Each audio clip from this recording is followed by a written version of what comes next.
মাদ্রাসা পরিচালনা কমিটি সম্মানিত সভাপতি, সহকারী শিক্ষক, অবসরপ্রাপ্ত অন্নদা সরকারি উচ্চ বিদ্যালয় ব্রাহ্মণবাড়িয়া পীরজাদা আলহাজ মোহাম্মদ হাবিবুর রহমান আল কাদরি সাহেব, আজকের মাহফিলের প্রধান অতিথি, যিনি ইতিপূর্বে মূল্যবান তাকরীর পেশ করেছেন, উস্তাদুল উলামা ওয়াল ফুকাহা, ফকিহুল উম্মাহ, বাহরুল উলুম, জামিউল কালাম, উস্তাদুল উলামা ওয়াল ফুকাহা, খতিব আহলে সুন্নাহ, আমার উস্তাদ, লক্ষ লক্ষ আলেমদের উস্তাদ আল্লামা মুফতি কাজী আব্দুল ওয়াজেদ আল কাদরি মাদ্দাজুল্লাহ আলী, প্রধান ফকি জামে আহমদিয়া সুন্নাহ আলিয়া কামিল মাদ্রাসা, একটু জোরে বলেন না মারহাবা।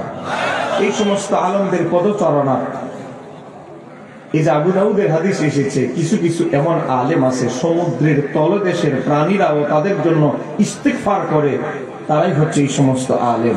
একটু জোরে বলেন না সুবহানাল্লাহ।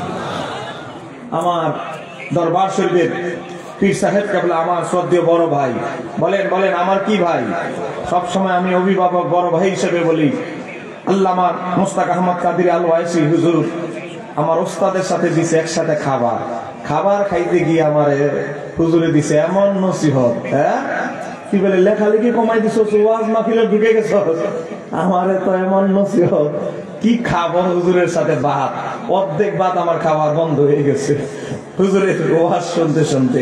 আমার উস্তাদ অভিভাবক আল্লামা মুফতি কাজী আব্দুল ওয়াজেদ আল কাদরি হুজুরের হায়াতে আমলে খিদমতে সুস্থতার সাথে বরকত দান করে, জোরে বলেন আমিন। আজকে আলোচনা পেশ করবেন হাফেজ আল্লামা মোহাম্মদ ওয়ালিউল্লাহ আশিকি মাদ্দাজুল্লাহ আলী, আলোচনা পেশ করেছেন আল্লামা মুফতি সৈয়দ হাসান আল আদারি সাহেব সহ। আজকে আমরা যার নেতৃত্বে আজকে সালানা জলসে এসেছি, খানকা ইরফানিয়া কচুয়া দরবার শরীফের পীর সাহেব কেবলা এই জামিয়া মতিনিয়া সুন্নিয়া দাখিল মাদ্রাসা ও এই মাদ্রাসার প্রতিষ্ঠাতা চেয়ারম্যান এবং প্রতিষ্ঠাতা চেয়ারম্যান বাগদাদি কাফেলা এবং এই মাদ্রাসার প্রতিষ্ঠাতা বিশ্বকোষক হাজার হাজার আশিক রাসূলদের অভিভাবক, আমাদের সামনের আহলে সুন্নাত ওয়াল জামাতের এক নক্ষত্র, এই কেস করে মাঝে মাঝে আমাদের আহলে সুন্নাত ওয়াল জামাতের সামনের এক অকুবুদ্ভয় সৈনিক, যার নেতৃত্বে আমরা আশা করি সংসদে আমরা ঢুকবো ইনশাআল্লাহ। একটু জোরে বলেন না সুবহানাল্লাহ, একটু জোরে বলেন না মারহাবা, একটু জোরে বলেন না আলহামদুলিল্লাহ। আমার শ্রদ্ধেয় বড় ভাই আল্লামা মুস্তাক আহমদ কাদরি আল ওয়াইসি মাদ্দাজুল্লাহ আলী, আমার ভাইকে আল্লাহ সুন্নিয়তের অকুতোভয় সৈনিক, বীর মুজাহিদ হিসেবে কবুল করুক। একটু জোরে বলেন, জোরে বলতে হবে, এবং সুস্থতার সাথে এলেমে আমলে খেদমতে সুস্থতার সাথে আল্লাহ বরকত দান করে, একটু জোরে বলতে হবে, আর একটু জোরে হবে। সম্মানিত আমার দিন ভাইয়েরা, সময় আমার খুব অল্প, চোখের পলকে আমাদের সময় চলে যায়, কারণ এলমি আলোচনা এত দ্রুত চলে যায় এটা বোঝা যায় না। সময় কম, ভূমিকা ছাড়া ডাইরেক্ট আলোচনায় ঢুকছি। যারা বাইরে আছেন আমি আবারও দাওয়াত দিচ্ছি, আমি ছোট মানুষ, আজকে যত বক্তা দাওয়াত দেওয়া হয়েছে আমি সবচেয়ে ছোট, আমি অনুরোধ করব বাইরে ছড়িয়ে চিঠি না থেকে দোকান পাটে তো অনেক কিছু কিনছেন, যা কেনার খাবারের, যা আপনার পছন্দের অনেক কিছু ক্রয় করেছেন, একটু প্যান্ডেলে ঢুকেন। যারা বাইরে ছড়িয়ে ছিটে আছেন একটু আমি অনুরোধ করব, আমি মুসাফির, আপনাদেরকে জন্য দোয়া করবো, চলে আসেন। চতুর্দিকে ফিতনা বাসা, কথা বলেন ফিতনা কি কমতেছে না বাড়তেছে? কথা বলেন ফিতনা কমতেছে না বাড়তেছে? আজকে ভূমিকম্প কি কমতেছে না বাড়তেছে? সহিহ বুখারী শরীফের হাদিস 1036 নম্বর হাদিস, আল্লাহর হাবিব সাল্লাল্লাহু আলাইহি ওয়াসাল্লাম বলে, আমি বুখারী শরীফ থেকে বলছি, আল্লাহর নবী সাহাবী হযরতে আবু হুরায়রা রাদিয়াল্লাহু তাআলা বলে, লা তাকুমুস সাআতু হাত্তা ইউকবাদুল ইলমু, কিয়ামত ততক্ষণ পর্যন্ত হবে না, কখন যখন দেখবে ইলম উঠিয়ে না নেওয়া হবে। সহিহ বুখারীর 100 নম্বর হাদিসে ব্যাখ্যা ক্লিয়ার করে দেওয়া হয়েছে। সাহাবায়ে কেরাম প্রশ্ন করলেন, ইয়া রাসূলুল্লাহ, কিতাবপত্র বাজারে সবই ঠিক থাকবে, ইলম কিভাবে উঠে যাবে? আমার নবী বললেন, হক্কানি আলেমদের ইন্তেকালের মাধ্যমে ইলম উঠে যাবে, কেননা আর ইলম কিতাবের পাতায় থাকে না, ইলম থাকে আলেমদের সিনায়। কথা বলেন ঠিক কিনা? আমাদের আহলে সুন্নাত ওয়াল জামাতের বড় বড় বীর মুজাহিদরা, বড় বড় এলেমের নক্ষত্র বাহরুল উলুমরা চলে গেছে, কিন্তু তাদের মতো এলেমের সমুদ্র পরিমাণ এলেমওয়ালা মানুষ এখন নাই। ইমাম আবু হানিফা চলে গেছে, ইমাম আবু হানিফার মতো আরেকটা ইমাম গোটা দুনিয়ায় আছে। কথা বলেন আছে? আমার নবী বলেন যখন আলেম শূন্য হয়ে যাবে, আলেমদের ইন্তেকালের মাধ্যমে তখন কি হবে? সহিহ বুখারী 100 নম্বর হাদিসে ব্যাখ্যা দিচ্ছে, ইদা লাম ইউবকি আলিমান, যখন আলেম বাকি থাকবে না দুনিয়াতে, তখন মানুষ কি করবে? ইত্তাখাযান নাসু রুসান জুহালান, জাহেলদেরকে নেতা বানাবে। জাহেলদেরকে যারা রোজা আর পূজারে একাকার করে ফেলে, এই জাহেলদেরকে নেতা মানবে। আরেকটু জোরে। আমার নবী বলেন যখন আলেম বাকি থাকবে না, ইজা আল্লাম ইউবকি আলেমান, আলেম বাকি থাকবে না, সাধারণ মানুষ জাহেলরাই বড় হুজুর মনে করবে, বড় নেতা বানাবে। আমার নবী বলেন রুসান জুহালান, রইস বানায় বসবে, নেতা বানায় বসবে সংসদে পাঠানোর জন্য জাহেলদেরকে। এই জাহেলদেরকে বিভিন্ন মাসালা প্রশ্ন করা হবে, ফাসাইলু প্রশ্ন করা হবে, ওয়াফতাউ বিগাইরি ইলমিন, ফতোয়া দিবে এলেম ছাড়া। ফাদাল্লু আদাল্লু, নিজে তো গোমরা আর মানুষের জাতিরে গোমরা করবে। আছে না নাই? নবীরে বানাইতে চায়, সাংবাদিকরে টেনে হেসে নবী বানাইতে চায়। আছে না নাই? নবী শব্দের অর্থ কি সাংবাদিক? তাহলে আজকে তো বহু সাংবাদিক ঘুরতেছে।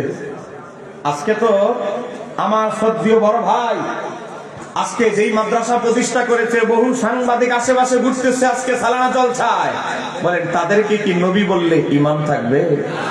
আজকে তো এমন বাটপার মৌলবীও বের হয়েছে, নবীকে আবু জাহেলের মতো তুলনাও দিচ্ছে। আরেকটু ধরে বলতে হবে, সবগুলোর খোলাসা করব। আসেন না চলে যাবে? কে কে চলে যাবেন হাত তুলে দেখাই দেন। এই দুইজনকে আমার পক্ষ থেকে রং সাফাটায় দাও। আমার নবী বলেন হক্কানি আলেমদের বিদায় যখন হবে, ইন্তেকালের মাধ্যমে এলেমও তাদের সিনায় চলে যাবে, ফতোয়া দিবে জাহেল মোল্লা। হ্যাঁ, কোরআন সুন্নাহ থেকে মাসালা বের করবে, যোগ্যতার মরুদ নাই। ওই তার বাবার নেতা, তার নেতা হুজুর বক্তব্য ফতোয়া দিয়েছে, কপি করে এটা মেরে দিবে। এটাই তো চলতেছে, কথা কম ঠিক কি দেয়? তারপর আমার নবী সহিহ বুখারী 1036 নম্বর হাদিসে আমার নবী বলেন কিয়ামতের আগে আরেকটা জিনিস ঘন ঘন দেখবা। কয় সেটা কি? আমার নবী বলেন ওয়া তাকসুরা জালাজিলু, ঘন ঘন অধিক হারে কিয়ামতের আগে ঘন ঘন ভূমিকম্প শুরু হবে।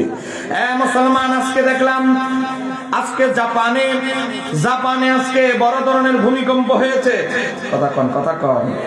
জাপানে বড় ধরনের ভূমিকম্প শুরু হয়েছে। সময় টিভিতে এসেছে, সমস্ত চ্যানেল এসেছে, 7.6 মাত্রায় ভূমিকম্প হয়েছে।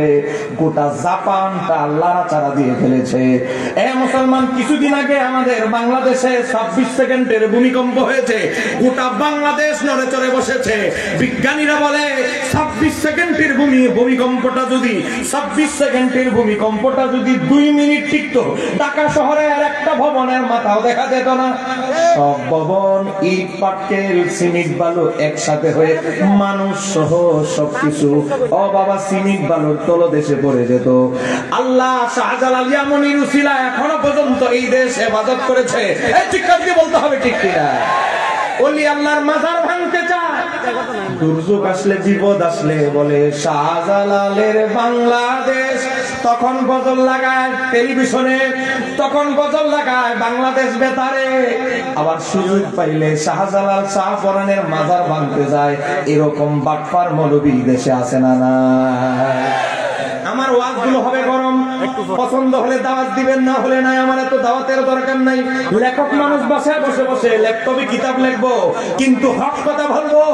বাবা, যদি জানের হুমকি আছে, মামলার হুমকি আছে, জেলের ভাতও খেতে হয়, হাসির মঞ্চেও যেতে হয়, আহলে সুন্নাত ওয়াল জামাতের পথে আছি, থাকবো, মৃত্যু পর্যন্ত থাকবো। ঠিক কাজে বলতে হবে, ঠিক কিনা?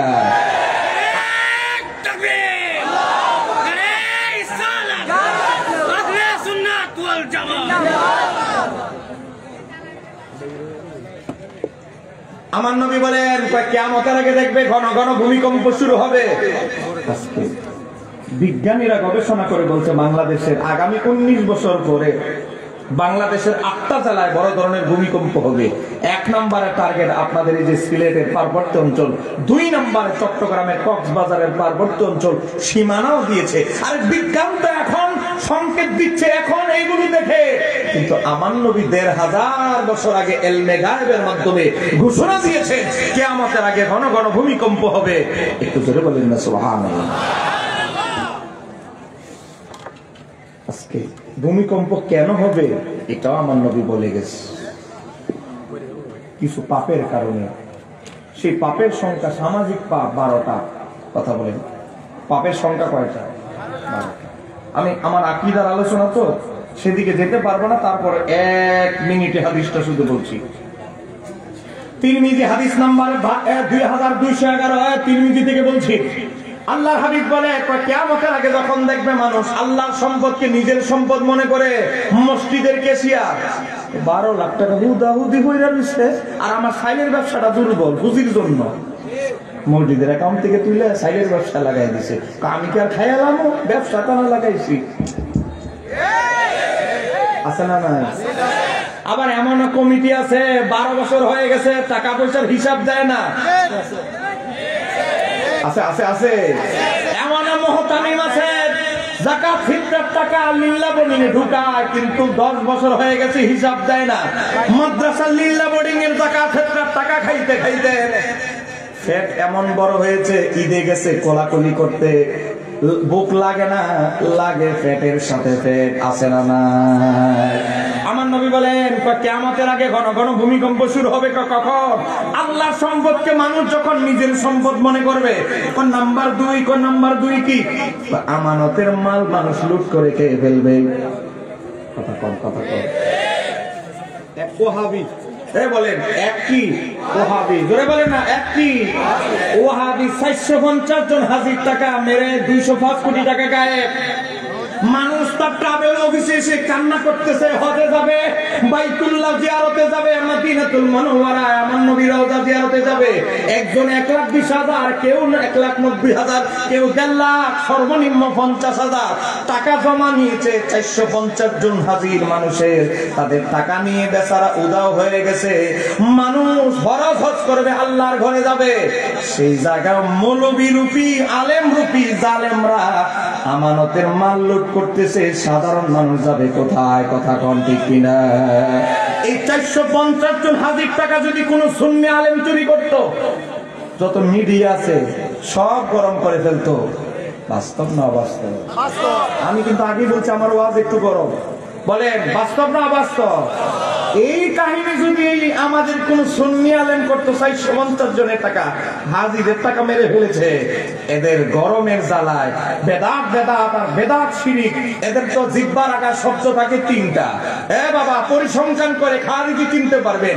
জিহ্বার আগায় সবার আগে থাকবে শিরিক, ২ নম্বরে থাকবে বেদাত, রেগে গেলে বলবে মাজার পূজারি। বলেন তাদের ডিকশনারিতে জিহ্বার আগায় শব্দ কয়টা? ১ নাম্বার শিরিক, ২ নাম্বার বেদাত, সুন্নিদের উপরে রেগে গেলে মাজার। আর কোন ডায়লগ আছে? আয়াত আর কোনটা মুখস্থ না থাকলেও কুল ইন্নামা আনা বাশারুন জিহ্বার আগে আছে। হাদিস আর কোনটা মুখস্থ না থাকলেও কুল্লু বেদাতিন দালালা, এটা জিহ্বার আগে আছে। কথা কম, কথা কম। কথা বলেন না কেন? ঠিক কিনা? আগে দেখবেন, আগে দেখতেন ঘন ঘন বাহাসের চ্যালেঞ্জ দিত, এখন একটু কমে গেছে। কারণ এখন চ্যালেঞ্জ দিলেই আমরা অ্যাকসেপ্ট করার আমাদের যুবক তরুণ আসি না নাই? কথা বলে না কেন? আসি না নাই? এদের বড় হুজুর এই যে আপনাদের পাশে হবিগঞ্জের অলিপুর, নুরুল ইসলাম অলিপুরি, তার বই মাওয়াজে অলিপুরির ভিতরে লিখেছে আলা হযরত ইংরেজদের দালাল। গত কিছুদিন আগে আমি আলা হযরত কনফারেন্সে বলেছি, আমাদের দেওবন্দি ঘরানার ভাইরা, আমরা দেওবন্দি মাযহাব কিতাবের ভিতরে 4টা ইতিহাসের, দেওবন্দির ইতিহাসের লেখা, দেওবন্দির ইতিহাসের উপরে লেখা বই থেকে প্রমাণ দিচ্ছি। দেখো তোমাদের আশরাফ আলী থানভী ইংরেজদের থেকে 600 রুপি ভাতা পেত, তোমাদের কুতুবে রব্বানী মাওলানা রশিদ আহমদ গাঙ্গুহি 800 রুপি ইংরেজদের, ব্রিটিশদের থেকে ভাতা পেত। ইংরেজদের দালাল যদি আলা হযরত হয়, 1টা রুপি, 1টা টাকা ইংরেজদের থেকে আলা হযরত দিত। এটা যদি প্রমাণ করতে পারো, মস্তকে আলা হযরত ছেড়ে আলা হযরতের অনুসারীরা আমরা সব দেওবন্দি মস্তকে ঢুকে যাব। একটু জোরে কর না মারহাবা। এক অলরেডি কত তারিখে জানি অনুষ্ঠানটা হয়েছে, 1 মাসের কাছাকাছি হয়ে গেছে। কোন খবর আছে? কথা বলেন, কোন খবর আছে? আলা হযরত এমন একজন ব্যক্তি ছিলেন, জীবনের অধিকাংশ সময় যাকাত ফরজ হয় না, এভাবে চলতেন। নিজের মেয়েদেরকে বিয়ে দিয়েছে আলা হযরতের ভাইয়েরা, কারণ উনি কিতাব লিখতে লিখতে কিতাবের সময় শেষ, ওনার কোন আয় উন্নতি নাই। ওনার আপন ভাইয়েরা আলা হযরতের মেয়েদেরকে, শাহজাদীদেরকে বিয়ে দিয়েছে। সেই আলা হযরতকে বলে ইংরেজদের দালাল। আমরা বলবো তোমাদের হুজুর যে দালালি করেছে এই ইতিহাস কিন্তু ইতিহাসের পাতায় আছে। একটু ধরে কোন ঠিক কিনে আজকে চতুর্দিকে সরকার পতনের পর মাজার ভাঙার হিড়িক দেখা দিয়েছে। কথা কর দলিল তো নাই। দলিলের একটা হাদিসের অপব্যাখ্যা করে জবাব আসছে। ওই বুখারী হাদিসটা পড়তেছিলাম, আচ্ছা তিরমিজির হাদিসে ছিলাম। তিরমিজি 2251 নম্বর হাদিস, কিয়ামতের আগে ঘন ঘন ভূমিকম্প হবে 12 কারণে। 2 নম্বর কারণ, মানুষ আমানতের মাল লুট করবে। 3 নম্বর, স্ত্রী পুরুষ স্ত্রীর কথা উঠবে আর বসবে। যারা বিয়ে করছেন এরা জোরে জোরে বলতেছে। বলেন আমার নবীর হাদিস তিরমিজি 2211 নম্বর হাদিস বাস্তব না বাস্তব? আমার নবী বলে যখন দেখবে স্বামী বউয়ের কথা উঠে আর বসে, তখন একটা জিনিস ঘন ঘন দেখবা, তার নাম ভূমিকম্প। আজকে 80% পুরুষ সুন্দরী বউয়ের কথায় উঠে আর বসে। কথা কন।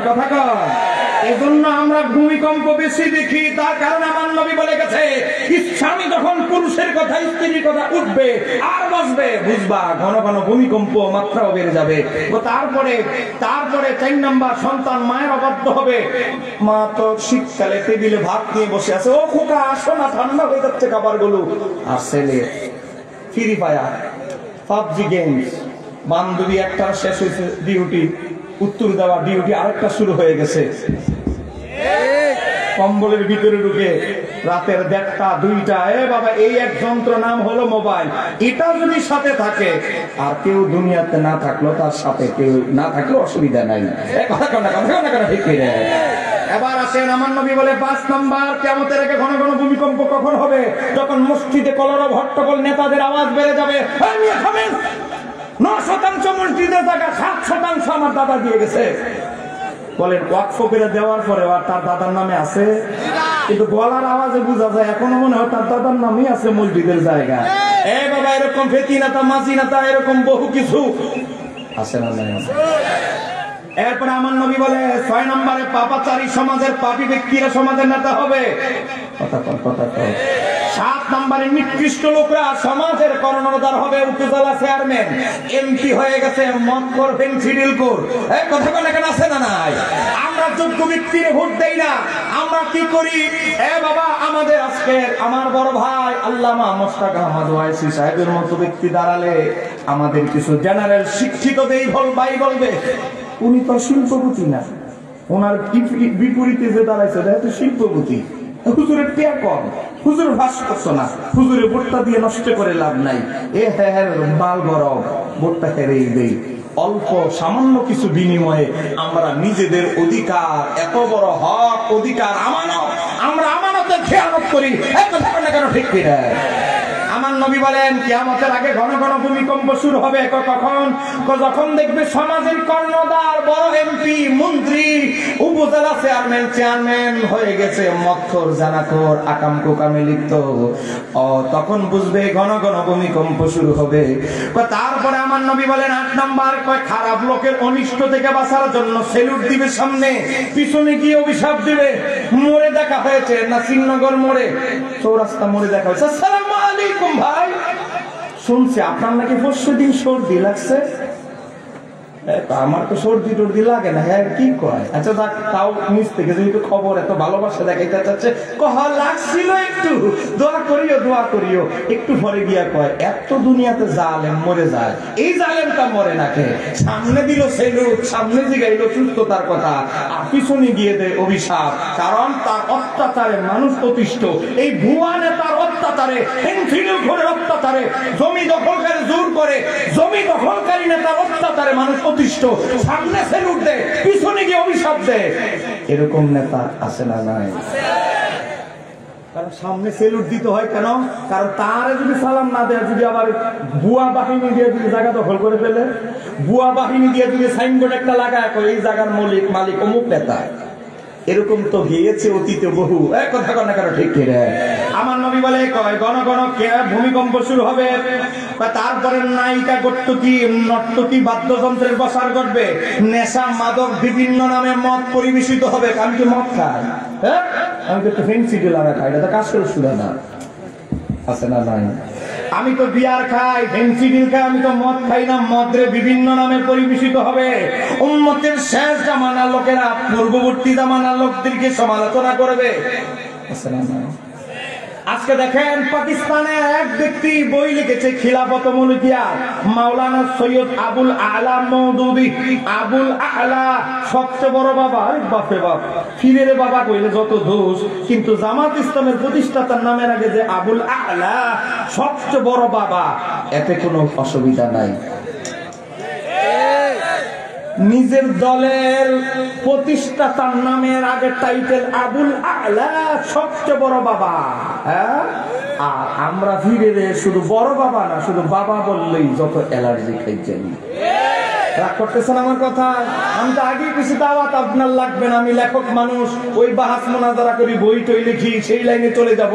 আমি তো আসছি কিছু কিছু আকীদার কথা, যারা আমাদের যুবকদেরকে মাইনাস করতে চায় আমাদের থেকে।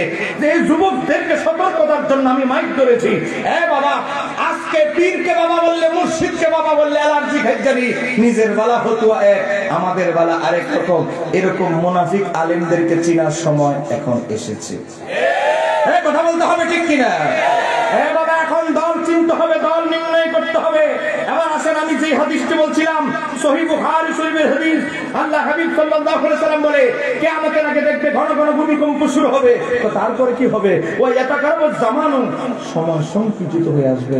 মানুষ সময়ের বরকত খুঁজে পাবে না। 4 দিন 3 দিন মনে হবে 1 সপ্তাহ চলে গেছে। মনে হয় 4 দিন গেছে, কিন্তু সপ্তাহ কিন্তু একটা চলে গেছে। মনে হয় 12-13 দিন 14 দিন হয়েছে, কিন্তু মাস কিন্তু একটা চলে গেছে। আমাদের মাঝে আমরা মাসের সপ্তাহের বরকত খুঁজে পাই না। মনে হয় যে কিছুদিন আগে জানুয়ারি মাস আসলো, কিন্তু এখন চলে ডিসেম্বর। বলেন, আমাদের কাছে মনে হয় সময়ের এখন কোনো বরকত আছে? কথা বলেন, সময়ের বরকত আমরা খুঁজে পাই? আমি বাস্তব ধর্মিক আলোচনা করবো। আমি কিতাব থেকে কথা বলি। বাস্তব ধর্মিক কথা যদি আপনার বিবেকের সাথে মিলে, একত্রতা পোষণ করবেন, আওয়াজ দিবেন। যদি আপনার বুঝে না আসে, যারা প্রশ্ন করবেন, নো চিন্তা। আমরা ওই দল করি না, ফ্যান্ডেলের কাপড় আলগি দিয়ে ভালায় চলে যাব। এবার আসেন, আমার নবী বলে কিয়ামতের আগে দেখবা ওয়াতাযহারাল ফিতানু, চতুর্দিকে ফিতনা ফাসাদে ভরে যাবে, ভরে যাবে, ভরে যাবে।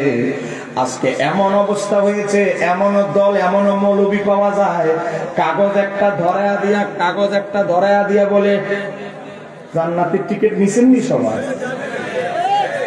বলেন, জান্নাতের টিকিট বাংলাদেশে বিক্রি হয়, এমন দলও আছে না নাই? কথা বলতে হবে, আছে না নাই? জান্নাতের টিকিট কে কে কিনেন নাই? কে কিনেন নাই জান্নাতের টিকিট? জান্নাতের টিকিটও আজকে বিক্রি হয়। আবার এমনও ঘোষণা করা হয়, জামাত ইসলামীকে আল্লাহ বিজয় দান করেছেন, আল্লাহ সিদ্ধান্ত নিয়ে ফেলেছেন। এখন আপনারা বলেন, তারা বলেন নবী আল্লাহ ছাড়া আর গায়েব কেউ জানে?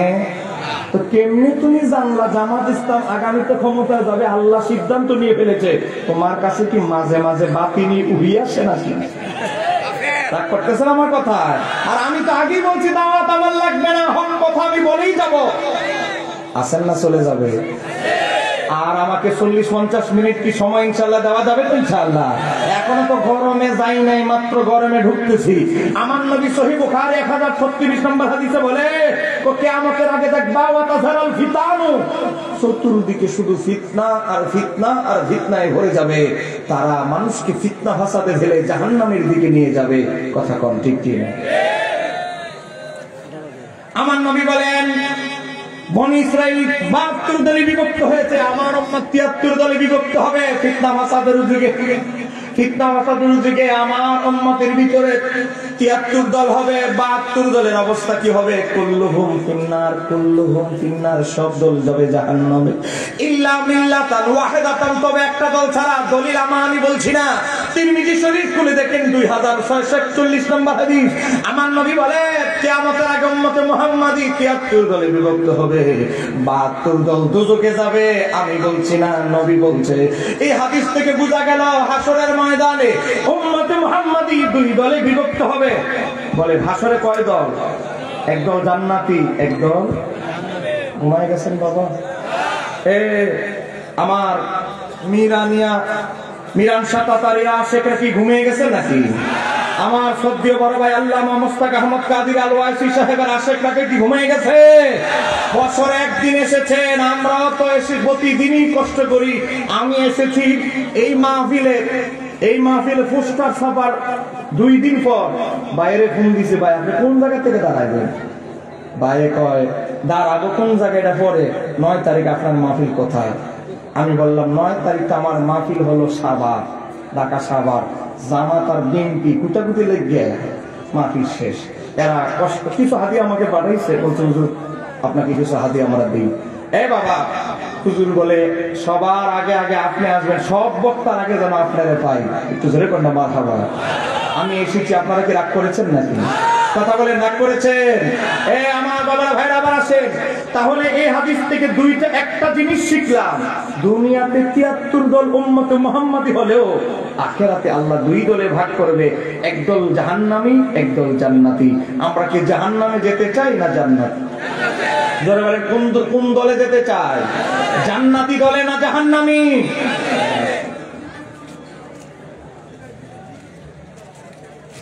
আমার হাতে দেখতে পাচ্ছেন একটি কিতাব, এই কিতাবের নাম হচ্ছে তাফসীর ইবনে কাসির। জামাত ইসলামের ভাইরা, আরবি এটা বাংলা বই নাই কিন্তু, আবার 2 নম্বর খন্ড তাফসীর ইবনে কাসির। জামাত ইসলামের ভাইরা, কওমি ভাইরা, আহলে হাদিস ভাইরা, সুন্নি সহ সমস্ত দলের লোকেরা এই কিতাব পড়ে, বিশেষ করে জামাতি ভাইরা। ওই কিতাবের বাংলা অনুবাদ বিয়েতে, খতনায়, ওলিমায় ফ্রি বিনামূল্যে উপহার দেয়। এই তাফসীর ইবনে কাসিরের ভিতরে কোরআনুল কারীমের একটি আয়াত, সূরা আল ইমরান আয়াত নাম্বার 106 এর ব্যাখ্যা করতে গিয়ে হযরত ইমাম ইবনে কাসির আজ থেকে 750 বছর আগে, জোরে বলেন মারহাবা। আমি যে কিতাবটা দেখাচ্ছি, এই কিতাবটা আজ থেকে 750 বছর আগে লেখা হয়েছে। 750 বছর মনে কোনো বয়স হয়ে যায়? কি কর বাংলাদেশে ইসলাম আসছে 700+ বছর। তার মানে বুঝেন কত আগে কিতাব লেখা। কোরআনুল কারীমে আমার আল্লাহ বলছে হাসরের ময়দানে উম্মত মুহাম্মাদির কি হবে? ইয়াউমা তাবিয়াদ্দু উজুহুন, হাসরের ময়দানে উম্মত মুহাম্মাদির এক দলের চেহারা হবে শুভ্র শুভ্র নূরানী, যাদের চেহারা থেকে নূর নূর চমকাতে থাকবে। আরেক দলের কি হবে? ওয়াতাসওয়াদ্দু উজুহুন, আমি কোরআন থেকে বলছি, সূরা আল ইমরান আয়াত নাম্বার 106 আল্লাহ বলছে ওয়াতাসওয়াদ্দু উজুহুন, উম্মত মুহাম্মাদির আরেক দলের চেহারা হবে কুশি আমাবস্যার রাত যেমনি ভাবে অন্ধকারময়, তাদের চেহারাটা এত বেশি অন্ধকার হবে, ভয়ানক হবে। তাহলে বোঝা গেল 2টা শরৎ, এক দলের চেহারা থেকে নূর চমকাবে, আরেক দলের চেহারা থেকে কুশিত হবে। দুনিয়া তো আমরা দেখি যত ওয়াহাবি খারিজি মারা যায়, তাদের চেহারাটা কুত্তার চাইতে আরো অন্ধকার হয়ে যায়। ঠিক কিনা? যত বড় বড় আহলে সুন্নাত ওয়াল জামাতের বুজুর্গ আছে, 40 বছর পর, 200 বছর পর কবর থেকে যখন বের করা হয়, কাফনের কাপড়টা পর্যন্ত পরিবর্তন হয় না। আর ওয়াহাবি বড় বড় হুজুরদের দেখা যায় লাশ যদি 1 দিনের বেশি 1.5 দিন রাখে, পেটটা ফুলে দুর্গন্ধ শুরু হয়ে যায়। কথা কন। আপনাদের বাংলার ব্রাহ্মণবাড়িয়ার এক বড় মুফাসসির যে নবীর শানে বেয়াদবি করার কারণে এমন এক অবস্থা হয়েছে, মরার আগে শরীর থেকে পচা দুর্গন্ধ বের হয়েছে। নাম দিছে রইসুল মুফাসসিরিন। নাম আর বলতে চাই না। বিশ্ব রোড পারিয়া আশুগঞ্জের দিকে সামনে গেলে তার মাদ্রাসা পাওয়া যাবে। আছে না? না তা করতেছেন আমার কথা। আমার আল্লাহ বলে হাসরের ময়দানে উম্মত মুহাম্মাদের একজনের চেহারা হবে নূরানি, একজনের চেহারা হবে কুশি। ইমাম ইবনে কাসির 750 বছর আগে তাফসীর ইবনে কাসির 2 নম্বর খণ্ড 92 নম্বর পৃষ্ঠার ভিতরে বলে তাবিয়াদু উজুহুন, তাদের চেহারা থেকে নূর চমকাবে, ওয়াহিনা তাবিয়াদু উজুহুন, তাদের চেহারা নূরানি হবে। তো সেই দল আর কোন দল নয়, ইমাম ইবনে কাসির 750 বছর আগে লেখে, সেই দলের নাম হলো আহলে সুন্নাত ওয়াল জামাত। একটু জোরে বলে তবে আল্লাহু আকবার। এটা আমি বলছি, ইমাম ইবনে কাসির তাফসীর করছে। তারপরে কাদের চেহারা কুৎসিত হবে? কই ইমাম ইবনে কাসির বলে ওয়াতাসওয়াদু উজুহুন, যাদের চেহারা কুৎসিত হবে সেই দলের নাম কি? সেই দলের নাম হলো আহলিল বিদআতি ওয়াল ফিরকাতি। যত বাতুরের কাছে তাদের চেহারাটা আল্লাহ কুৎসিত বানিয়ে দিবে। এরপর ইমাম ইবনে কাসির লেখে, এটা আমার তাফসীর নয়, কার তাফসীর? কলা ইবনে আব্বাস রাদিয়াল্লাহু তাআলা আনহুমা, নবীর যুগ থেকে কিয়ামত পর্যন্ত উম্মতের যিনি সবচেয়ে বড় মুফাসসির, রাইসুল মুফাসসিরিন আব্দুল্লাহ ইবনে আব্বাস এই ব্যাখ্যা করেছে। একটু জোরে বলেন না সুবহানাল্লাহ। আপনাদেরকে আমি একটা সূক্ষ্ম প্রশ্ন করছি, কোরআন নাজিল হতে দেখেছে সাহাবীরা? বলেন, কোরআন নাজিল হতে দেখেছে কারা? রাগ করছেন নাকি আমার উপরে? বলেন, কোরআন নাজিল হতে দেখেছি কি আমরা না সাহাবীরা? নবীর সাহাবীদের ভিতরে সবচেয়ে বড় মুফাসসির আব্দুল্লাহ ইবনে আব্বাস। হযরত আব্দুল্লাহ ইবনে আব্বাস হলেন রাইসুল মুফাসসিরিন, হিব্রুল উম্মাত, তারজুমাতুল কোরআন। কোরআনের এত জ্ঞানী ছিলেন যাকে কোরআন বিষয়ক চিন্তা উপাধি দেওয়া হয়। হযরত আব্দুল্লাহ ইবনে আব্বাসকে তাবী কিবা জিজ্ঞাসা করলেন, ও আমার মালিক, তিনি গোলাম ছিলেন, বলেন তো আল্লাহর হাবিবের ওফাতের সময় আপনার বয়স ছিল মাত্র 15। এই অল্প বয়সে আপনি দুনিয়ার সবচেয়ে বড় মুফাসসির কেমনে হলেন? হযরত আব্দুল্লাহ ইবনে আব্বাস বলে, আমি আমার নবীর হুজুর লোটার পানি, হুজুর পানি টানতে টানতে দুনিয়ার সবচেয়ে বড় মুফাসসির হয়ে গিয়েছি। কেমনে হলেন? তাহাজ্জুদের সময়, তাহাজ্জুদের একটু আগে আমার ঘুম ভেঙে গেল। আমি চিন্তা করলাম, এখন যদি নবীর জন্য একটু গরম পানি শীতকালে করে নিয়ে যাই, নবী যদি হাজত থেকে এসে আমার করা গরম পানি দিয়ে ওযু করে, নবীর হৃদয় খুশি হবে। নবী যদি খুশি হয়, খুশি হবেন কে? জোরে বলেন, নবী যদি খুশি হয়, খুশি হবেন কে? হযরত আব্দুল্লাহ ইবনে আব্বাসের বয়স তখন 10 বছর। বলেন বয়স কত? গরম পানি করে নবী হাজত শেষ করে আসবে ওয়াশরুম থেকে, ওনার তার করা গরম পানি দিয়ে ওযু করবে। আমার নবী এসে দেখেন তার চাচাতো ভাই আব্দুল্লাহ গরম পানি ফুটিয়ে অপেক্ষা আছে আমার নবীর জন্য। আমার নবী খুশি হয়ে গেলেন। দ্বিতীয় দিন একই কাজ করলেন, আরো বেশি খুশি হয়ে গেলেন। তৃতীয় দিন আরো এই একই কাজ করলেন, নবী এত বেশি খুশি হলে হযরত আব্দুল্লাহ ইবনে আব্বাস বলে, দুনিয়ার মানুষ, ও দুনিয়ার মানুষ শুনে নাও, আমি আব্দুল্লাহকে আল্লাহর হাবিব সিনার সাথে সিনা লাগা এমন ভাবে দোয়া করে দিলেন। আল্লাহর হাবিব সিনার সাথে সিনা লাগা দোয়া করলেন, আল্লাহুম্মা, ও আমার মানিব, ও আমার মাওলা, আমার চাচাতো ভাইকে ফাকিহ ভিত্তিক দ্বীনের ফকি বানায় দাও, মুফতি বানায় দাও। ওয়া আল্লিমাহুত তাবিল, তাকে কোরআনের তাবিলের জ্ঞান, তাফসীরের জ্ঞান দান করো, মুফাসসির বানায় দাও। হযরত আব্দুল্লাহ ইবনে আব্বাস বলে, আল্লাহর হাবিবের সিনার সাথে আমার সিনা লাগতে দেরি, নবীর জবান থেকে দোয়া উচ্চারিত হতে দেরি। আমি আব্দুল্লাহর সিনার ভিতরে 10 বছর বয়সে ফিকহের জ্ঞান, তাফসীরের জ্ঞান আল্লাহ ঢুকিয়ে দিয়েছে।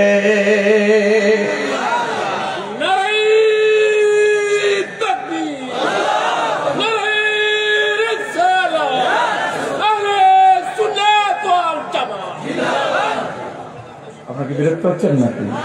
আমি দলিলের বাইরে কোনো কথা আমি বলি না, বলবো না, লেখক মানুষ। কারণ আমাদের কাজ হলো বাতিলদেরকে অ্যালার্জি খাইজানের ট্যাবলেট বিতরণ করা। এই কথা কেন কেন ঠিক ফিরে? আমার বাবা ভাইরা গভীর মনোযোগ, সামনে আসতেছে সবে বরাত। বলেন কি বরাত? বলেন না কি বরাত? ফেব্রুয়ারির 3 তারিখ রাতে সবে বরাত। ফেব্রুয়ারির 3 তারিখের আগের দিন হলো 2 তারিখ ফেব্রুয়ারি। আহলে হাদিসদের সাথে শবে বরাত নিয়ে অনলাইনে আরেকটা বাহাস হতে চলেছে। আপনাদের অধম, আপনাদের একজন শুভাকাঙ্ক্ষী ভাই সুন্নিয়তের পক্ষে, শবে বরাতের পক্ষে আহলে হাদিসদের বিরুদ্ধে একটা বাহাসের ডাক দিয়েছি। অলরেডি মোটামুটি কথাবার্তা এগিয়ে গেছে। এই শবে বরাতের বাহাস, আমি শবে বরাতের পক্ষে মুফতি শহীদুল্লাহ বাহাদুর, আমি একক শহীদুল্লাহ বাহাদুর হিসেবে নয়, আপনাদের আহলে সুন্নাত ওয়াল জামাতের জামাতের প্রতিনিধি হিসেবে লামাজাবিদের বিরুদ্ধে শবে বরাতের পক্ষে বাহাতে যাব। আমার জন্য দোয়া করবেন তো ইনশাআল্লাহ? ইনশাআল্লাহর আওয়াজটা দুর্বল হয়ে গেছে, একটু জোরে বলেন না ইনশাআল্লাহ। এই অক্টোবরের 1 তারিখে আহলে হাদিসদের পরাজয় দেখেছেন, বাদাম থেরাপি দিয়ে দিয়েছে। কথা কন না কেন, ঠিক কিনা? সামনে আরেকটা থেরাপি দেওয়ার দরকার আছে না নাই? কথা বলে না কেন, দরকার আছে না নাই? আছে ইনশাআল্লাহ। এবং ঈদে মিলাদুন্নবী নিয়েও আরেকটা ডিবেট রমজানের পরে হওয়ার কথা চলছে। ঈদে মিলাদুন্নবীর মাস আসলে, রবিউল আউয়াল মাস, এদের অ্যালার্জি খাইজানি শুরু হয়ে যায়। যদিও এই বছর করোনার টিকা দেওয়ার কারণে অ্যালার্জি খাইজানি বেশি, আর ওয়াহাবিদের অ্যালার্জি খাইজানি শুরু হয় রবিউল আউয়ালের 1 তারিখ থেকে। হ্যাঁ, কথা বলেন না কেন, ঠিক কিনা? আর বলেন, তারা মানুষকে বোঝানোর চেষ্টা করে আমরা যারা মিলাদ কিয়াম করি, আমরা যারা ঈদে মিলাদ নবী পালন করি, আমরা নবীর দুশমন। এটাই তো তারা মানুষকে বুঝাইতে চায়। কথা কর। এই দেখেন, আপনাদেরকে একটা বই দেখাচ্ছি। নগদ নগদ দলিল কি বাকি না নগদ? বলেন বাকি না নগদ? এই দেখেন বই, বইয়ের নাম হচ্ছে মাজালিসে হাকিমুল উম্মত। হাকিমুল উম্মত মানে আশরাফ আলী থানভী। এই আশরাফ আলী থানভীর ওয়াজগুলো উর্দু ভাষা এই কিতাবে লেখা। এটা বাংলা করেছে মাকতাবাতুল আশরাফ, ইসলামী টাওয়ার, 11 বাংলা বাজার, ঢাকা 1100। ফোন নাম্বার আছে, ছবি তুলে নিয়ে যাবে।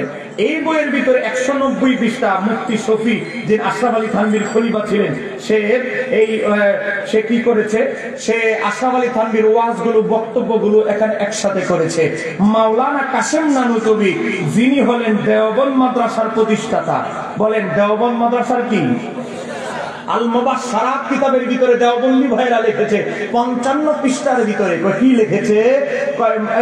মাওলানা আশরাফ আলী থানভী, মাওলানা কাসেম নানুতুবি ঘুমায় আছে, ঘুমের ভিতরে দেখতেছে আল্লাহর হাবিব লাঠি মোবারক নিয়ে দেওবন্দ মাদ্রাসায় চলে এসেছে। কোন জায়গায় ওযুখানা হবে, কোন জায়গায় মাদ্রাসার ক্যাম্পাস হবে, সব নকশা এঁকে গেছে। ঘুম থেকে জাগ্রত হয়ে দৌড়ে গিয়ে দেখে নবী স্বপ্নে যেই জায়গায় রেখা অঙ্কন করেছে সেই জায়গায় নকশাগুলো রয়েছে। আপনারা বলেন, নবী যদি ভারতের দেওবন্দের ভিসা পায়, আসতে পারে, বাংলাদেশে আসা কি নিষিদ্ধ? একটু জোরে বলেন, নিষিদ্ধ নাকি? এই দেখেন মাওলানা কাসেম নানুতুবি, এই মাওলানা কাসেম নানুতুবি আমাদের কিছু ভাইরা আমাদেরকে বলে আমরা মাজার বানাই, আমরা মাজার পূজারি।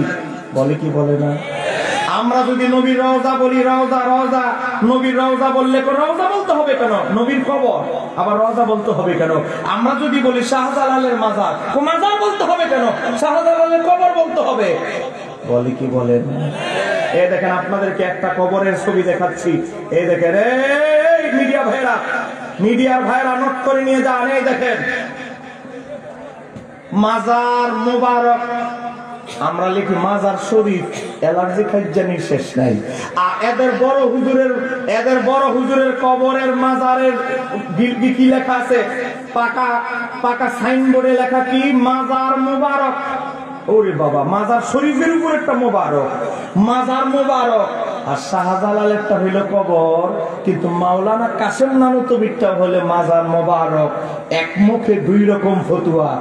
ভালো আলেমের লক্ষণ না মুনাফিক আলেমদের? আমি আগেই বলছি, আমার ওয়াজ হলো অ্যান্টিবায়োটিক গরম। বাবা দেখেন, লেখছে মাজার মুবারক, এখানে আলেম ওলামা আছে। আমার মোবাইলেই তো ছবি আছে, গুগলে উইকিপিডিয়াতে লিখবেন মাওলানা কাসেম নানুতুবির কবর, এতটুকু লিখবেন গুগলে, চলে আসবে আপনার মোবাইলে। এই দেখেন আবার লিখতেছে মাজারের সাইনবোর্ড, হুজ্জাতুল্লাহি ফিল আরদি, মানে জমিনের বুকে আল্লাহর দলিল। ওরে বাপ রে বাপ, আল্লাহ যে একজন আছে, এটা হইলো ওই হুজুর হইলো আল্লাহর দলিল। আর একটু আস্তে কর না, আচ্ছা হুজুর আকাশ উড়ে এলাকার জমির নামাইলাম।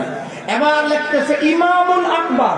ওরে বাপ রে বাপ, আমরা ইমামে আজম ইমাম আবু হানিফাকে বললে অনেকের অ্যালার্জি খাইজানি হয়। আর বড় হুজুরের নাম লেখছে ইমামে আজম না, ইমামুল আকবার। এরপরে হযরত মাওলানা কাসেম নানুতুবি কুদ্দিসাস সিররুল আজিজ, বাগে দারুল উলুম দেওবন্দ, ইন্তেকাল এত সাল।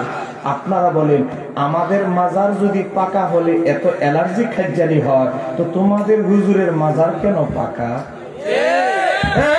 হবে ঠিক কিনা?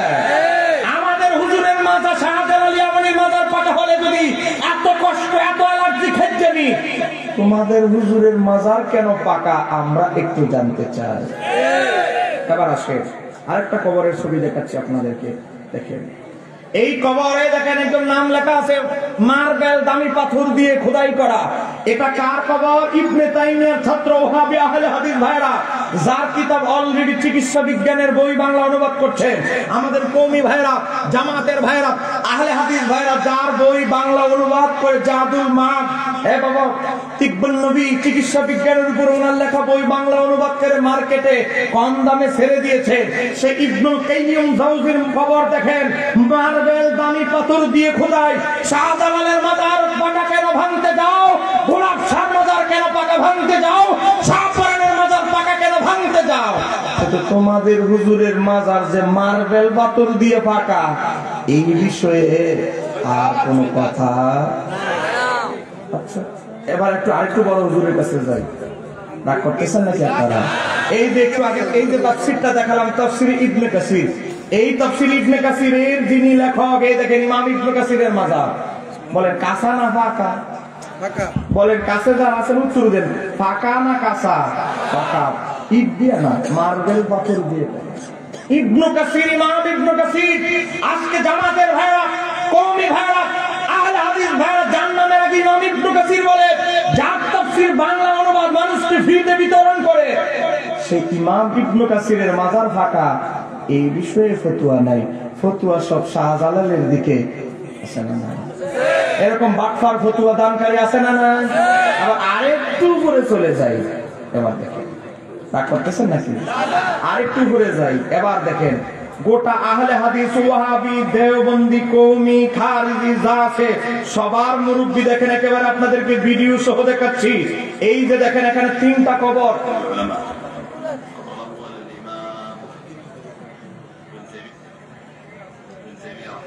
ইবনে তাইমিয়ার কবর 1 নাম্বার, ইমাম ইবনে কাসিরের কবর 2 নাম্বার, ইমাম ইবনে সালাহ দেখেন ভিডিও সহ দেখেন। আজকে ইবনে তাইমিয়ার কবর ফাঁকা। এদের প্রতিষ্ঠাতা আব্দুল ওয়াহাব, মোহাম্মদ বিন আব্দুল ওয়াহাব নজদি, যার ট্যাবলেট খেয়ে অনুপ্রাণিত হয়ে ওয়াহাবি মতবাদ সাজাইছে, সে ইবনে তাইমিয়ার কবরটা কিন্তু এই ওয়াহাবি মতবাদের প্রতিষ্ঠাতা ভাঙে নাই, নিজের শায়েখের কবর ভাঙে নাই। ভাঙছে কাদের জানেন? মা খাদিজাতুল কুবরার মাজার। ভাঙছে কাদের জানেন? হযরত উসমান ইবনে আফফানের মাজার। ভাঙছে কার মাজার জানেন? এই মোহাম্মদ বিন আব্দুল ওয়াহাব নজদি, ইমাম হাসানের মাজার। কিন্তু ইবনে তাইমিয়ার কবর ঠিকই আছে, মাজার পাকা, তাও আবার মার্বেল দামি পাথর দিয়ে খোদাই করা। নিজের হুজুরের বেলা 16 আনা, ইমাম হাসান, হযরত উসমান, হযরত খাদিজাতুল কুবরা, ওনাদের শানে 2 আনাও মানে না। এদেরকে কি আমরা ভালো বলবো না মুনাফিক বলবো? কথা বলতে হবে, কি বলবো তাদেরকে? রাগ করতেছেন আমার কথা?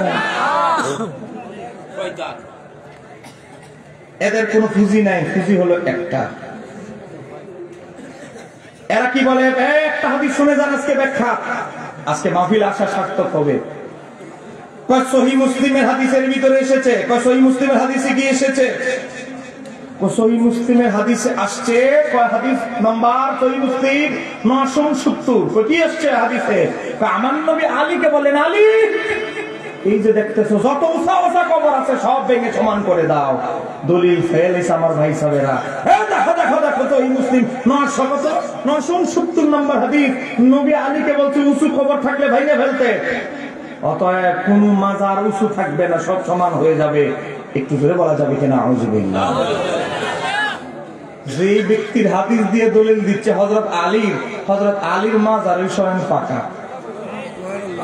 একটু জোরে বলেন আলহামদুলিল্লাহ। বাটপারি করবা কই? তুমি যেই সহিহ মুসলিম শরীফের দলিল দিচ্ছ, ইমাম মুসলিমের মাজারই পাকা। লাগছে নি বেজাল? এবার দলিল দিছে সহিহ মুসলিম থেকে, ইমাম মুসলিমের মাজারই পাকা। দলিল দিছে হযরত সাহাবী হযরত আলী থেকে, বর্ণনা আলীর মাজার পাকা। তাহলে এদের বাটপারি ব্যবসা চলবে? কথা বলেন, শক্তিশালী না দুর্বল? এবার দেখেন এই হাদিসের আসল ব্যাখ্যা কি। এই হাদিসের আসল ব্যাখ্যা যদি জানতে চান, একটু পিছনে ফিরে যেতে হবে। আমার নবী যখন মক্কা থেকে মদিনায় গেলেন, এটাকে বলা হয় হিজরত। বলেন, এটাকে বলা হয় কি? কিন্তু আমাদের বিপরীত দলের মতাদর্শের এক মৌলবী বলে আমার নবী করেছে হিজরত, এই মৌলবী খারিজি মৌলবী বলে আমার নবী নাকি পালিয়েছেন। আরেকটু ধরে বলেন, সার্চ দিবেন, নবীকে পালাতক বললেন অমুক আলেম, নামটা বলতে চাই না, বলেন আমার নবীর শানে হিজরত শব্দের পরিবর্তে যারা পালাতক লেখে, বউ কি এখনো তার আছে? বলেন ইমান কি তার এখনো আছে? থাক থাক থাক, অ্যান্টিবায়োটিক আমি দিতেছি, আপনারা আর কিছু কইেন না। গভীর মনোযোগে হাদিসের ব্যাখ্যা শুনে যান। আমার নবী যখন মক্কা থেকে মদিনায় আসলেন, হিজরত করলেন, মুনাফিকদের সর্দার আব্দুল্লাহ ইবনে উবাই আসলো, আয়েশা বলে ইয়া রাসূলুল্লাহ, কত সাজাটা যাইছে, আপনি আমার ঘরে যাবেন কত? ভালো লোক, ভদ্রলোক, মুনাফিক, খারাপ, বাটপার, গরিব, ধনী, মধ্যবিত্ত সবাই নবীর জন্য ঘর রেডি করে এসেছে। কার করে না কার করে আমার নবী যায়। আমার নবী বললেন আমার ও যার বাড়ির সামনে গিয়ে থেমে যাবে, আমি আল্লাহর হাবিব আজকে তার মেহমান হব। আল্লাহর হাবিব তার উটের উপরে আরোহণ করলেন। আরোহণ করার পরে আল্লাহর হাবিবের উট নবী সাহাবী হযরতে আবু আইয়ুব আনসারীর বাড়ির সামনে বসে গেলেন। সবাই বলতে লাগলো আবু আইয়ুব তুমি সৌভাগ্যবান, তুমি সৌভাগ্যবান, গোটা মদিনার ভিতরে আল্লাহর হাবিব তোমার বাড়িতে প্রথম মেহমান হয়েছে। হযরত আবু আইয়ুব আনসারী বাড়িতে নবীর গোসল করার, ফ্রেশ হওয়ার ব্যবস্থা করে দিলেন। মেহমানদারি করার পর, বিশ্রামের পর একটা কাগজ বের করলেন। সিটি সিটি বলেন বলেন কি বের করছেন? রাসূলুল্লাহ, এটা আমার দাদার বাবার চিঠি। কি আসছে চিঠিতে? চিঠির ভিতরে এসেছে ইতিহাস। হযরত আবু আইয়ুব আনসারীর দাদার বাবা ছিলেন রোমান সম্রাট। রোমান সম্রাট, মদিনা শরীফ যার নাম ছিল ইয়াসরিব, মদিনা দিয়ে যাচ্ছে। ইহুদি একজন পণ্ডিত আলেম ছিল, সে বলতে লাগলো ও সম্রাট, আপনি জানেন কি এই দেশের নাম কি, শহরের নাম কি? কই শহরের এই দেশের নাম কি? কই এটার নাম হলো ইয়াসরিব। এই শহর হবে নবীউল উম্মি আখির নবীর রওজা মোবারক। নিজের জন্মভূমি মক্কা থেকে হিজরত করে যে শহরে আসবে, সেই শহরের নাম হচ্ছে ইয়াসরিব। এটা এখন বর্তমানে ইয়াসরিব নাম আছে। তিনি যখন মদিনায় হিজরত করবেন, এই শহরের নাম হয়ে যাবে মদিনাতুত তাইয়্যিবা। একটু জোরে বলা যাবে কি সুবহানাল্লাহ? রোমান সম্রাট বলে আমি তো তাওরাত কিতাবে ওনার অনেক শান শুনেছি। বলেন তাওরাত কিতাবে আমার নবীর জিকির ছিল কি ছিল না? কথা বলেন না, ছিল কি ছিল না? এখন আপনি প্লে স্টোরে যাবেন, প্লে স্টোরে গেলে তাওরাত লিখলে আপনি পাবেন, কিন্তু এই পিডিএফ তাওরাত ডাউনলোড করে অ্যাপস নামায় দেখবেন তাওরাতের একটা পাতায় নবীর নাম নাই। কথা কয় আছে আছে, সব ইহুদি বাটপারেরা আমার নবীর নাম কেটে ফেলেছে। তাওরাতে যে নবীর নাম ছিল ইমাম জালালউদ্দিন সুয়ুতী আল খাসায়েসুল কুবরা, দেখেন বাংলা বই না, আল খাসায়েসুল কুবরা, এটা প্রথম খণ্ড। এই কিতাবের ভিতর প্রথম খণ্ড 29 পৃষ্ঠার ভিতরে উল্লেখ করেছেন ইমাম জালালউদ্দিন সুয়ুতী দীর্ঘ 20 বছর লাগা 2 খণ্ডের এই কিতাবে আমার নবীর 3800 মুজিজা একসাথে করেছেন। 3000 কয়শো? বলেন বলেন না, 3000 জোরে না বললে ওয়াজ চলবে না। 3000। আমি আপনি নবীর কয়টা মুজিজা জানি? যে নবীর উম্মত ইমাম সুয়ুতী 20 বছর লাগায়া 3800 মুজিজা একসাথে করেছেন। 68 নাম্বার মুজিজা হিসেবে উল্লেখ করেছেন হযরত ওয়াহাব ইবনে মুনাব্বিহ রাহমাতুল্লাহ আলাইহি থেকে বর্ণিত। এখানে হাদিস এসেছে বনী ইসরাইলের এক ব্যক্তি 200 বছর আল্লাহর নাফরমানি করেছে, সোয়াবের কাজ করতে থাকে, কেউ কোনোদিন দেখে নাই। আমাদের সমাজে এমন মুসলমান আছে, নামে মুসলমান, সপ্তাহে শুধু জুমার দিন নামাজটা পড়ে। আবার এমন মুসলমান আছে জুমাও পড়ে না, পরে খালি ঈদের নামাজ 2 দেয়। আবার এমন মুসলমান আছে এক ঈদের নামাজ পড়তে আরেকটা পড়তে পারে না। আবার এমন আছে ঈদের নামাজও পড়ে না, পরে মাঝে মাঝে মানুষটা সিফাই করলে আত্মীয় স্বজনের মধ্যে কেউ মরলে জানাজার নামাজটা খালি, তা আমার আত্মীয় স্বজনের মধ্যে না হলে এটাও পড়তো না। এমন নামদারি মুসলমানও আছে না নাই? আমার এলাকায় আমার এক দাদা শুধু জানাজার নামাজ পড়ে। আমি তাকে বললাম দাদা সপ্তাহে জুমার দিন জুমার নামাজটা পড়েন না, বছরে 2টা ঈদের নামাজও পড়েন না, পড়েন শুধু জানাজার নামাজ। জানাজা একটা আপনি মিস দেন না, ঘটনাটা কি? আরে নাতি এত বড় মুফতি হয়েছে তুমি বুঝো না? ফকির মানুষ তুমি বুঝো না? আরে যার সাথে ফাজত পড়বো, যার সাথে জুমা পড়বো, যার সাথে ঈদের নামাজ পড়বো, তাদের সাথে দেখা হবে। যার জানাজা পড়বো তার সাথে কি আর জীবনে দেখা হবে? এজন্য জানাজা পড়ে তারা চিরতরে বিদায় দিয়ে দিতেছে। এরকম মুসল্লিও সমাজে আছে না? বনি ইসরাইলের এক ব্যক্তি 200 বছর তাকে কেউ সওয়াবের কাজ করতে দেখে নাই, আসছে মুসা নবীর কাছে। মুসা কালিমুল্লাহ অমুক তো মরছে, তো কি হয়েছে? কবর দিয়ে দাফন কর। কেমনে দাফন করবো? আপনি তো বলছেন কেউ যদি নামে কালেমা ভরে ইবাদত বন্দিগি না করে তার কোনো জানাজা হবে না, তার কোনো দাফন হবে না। তো ঠিকই আছে, ফতুয়া তো ঠিকই আছে। দুইজনে, একজনে তার 2টা হাত, একজনে তার 2টা হাত ধর ধইরা ময়লা আবর্জনা ডাস্টবিনে ফেলে দিয়া ময়লায় চিপ করে ফেলাই দিয়ে আসছে, যেই কাপড়ে পরিহিত ছিল সেই কাপড়ে। আমার আল্লাহ ফাওহাল্লাহু ইলা মূসা, আমার আল্লাহ মূসা নবীর উপরে ওহী নাযিল করলেন, ও মূসা কালিমুল্লাহ, তোমার উম্মতেরা তোমার আদেশ শুনে আমার এক আশিকিন জাকিরিন বান্দার লাশ ময়লা আবর্জনায় ফেলে দিয়েছে। আমি রব্বুল জালাল হুকুম দিচ্ছি, মূসা কালিমুল্লাহ তুমি নিজে ময়লা আবর্জনা থেকে আমার বান্দার লাশটা উঠায়া গোসল দিয়ে সুন্দর করে আতর খুশবু মেখে নতুন কাপড় পরা নিজ হাতে তাকে দাফনের ব্যবস্থা করো। আল্লাহর আদেশের বিরোধিতা করার সাহস, দুঃসাহস কারো আছে? বনি ইসরাইলের মানুষ শুধু পুতা। হ্যাঁ, আপনি তো বললেন ময়লা ফেলাই দিতে, আপনি কিন্তু ময়লার মধ্যে নামছেন এই লাশ উঠাইতে। এটা আমার আল্লাহর আদেশ, কোন প্রশ্ন চলবে না। আমি জানতে পারলে তোরাও জানতে পারবি। মূসা আলাইহিস সালাম তুর পাহাড়ে গিয়ে কওয়া ইয়া রব্বি, তিনি বলতে লাগলেন, হ্যাঁ আমার রব, বনি ইসরাইল শাহিদু আন্নাহু আসাকা মিয়াতাই সানাতিন, বনি ইসরাইলের সব সব সব মানুষ বলছে এই ব্যক্তি 200 বছর নাফরমানি করেছে। কি এমন আমল করলা আমার মতো মূসা কালিমুল্লাহরে দিয়ে ময়লা থেকে তাল্লা ছুটাইলা? আমার আল্লাহ বলেন, ফাওয়াল্লাহু ইলাইহি, আল্লাহ মূসা নবীর উপরে ওহী নাযিল করলেন, হাকাযা কানা মূসা, তুমি যেমনটা শুনেছো এটাও ঠিক, এটাও ঠিক। ইল্লা তবে তবে তবে তার আমল নামায় এমন একটা আমল আছে পৃথিবীর কেউ জানে না, জানি আমি আল্লাহ। সেটা কি? আন্নাহু কানা কুল্লামা নাসারাত তাওরাত, তাওরাত কিতাবে যতবার আল্লাহর হাবিবের নাম করতে যাইতো, তাওরাত কিতাব যতবার সে খুলতো, হয় নাযারা ইলা ইসমি মুহাম্মাদিন সাল্লাল্লাহু আলাইহি ওয়াসাল্লাম, আমার বন্ধুর নাম মুহাম্মদ নাম মোবারক যতবার তাওরাতে সে দেখতো, নজর করতো, তাকাতো, সে কি করতো জানোনি? কব্বালাহু, সে এভাবে চুমু খেত, চুমু খেয়ে চোখের পাতায় মালিশ করতো, এবং আমার বন্ধুর উপরে দুরুদ সালাম করতো। আমি আল্লাহ আমি আল্লাহ তার এই আমলটা এত বেশি পছন্দ করেছি, আমি আল্লাহ তার হিস্টোরি থেকে 200 বছরের গুনাহগুলো মুছে দিয়েছি। জান্নাতে তার সাথে বিয়ে দেওয়ার জন্য 70টা হুরকে আমি আল্লাহ অলরেডি প্রস্তুত করে রেখে দিয়েছি। একটু জোরে বলা যাবে আল্লাহু আকবার। আপনারা বলেন তাওরাত কিতাবে আমার নবীর নাম ছিল কি ছিল না? কথা কন। কাবুল আহবার হযরত ওমরের যুগে যিনি মুসলমান হয়েছিলেন, গোটা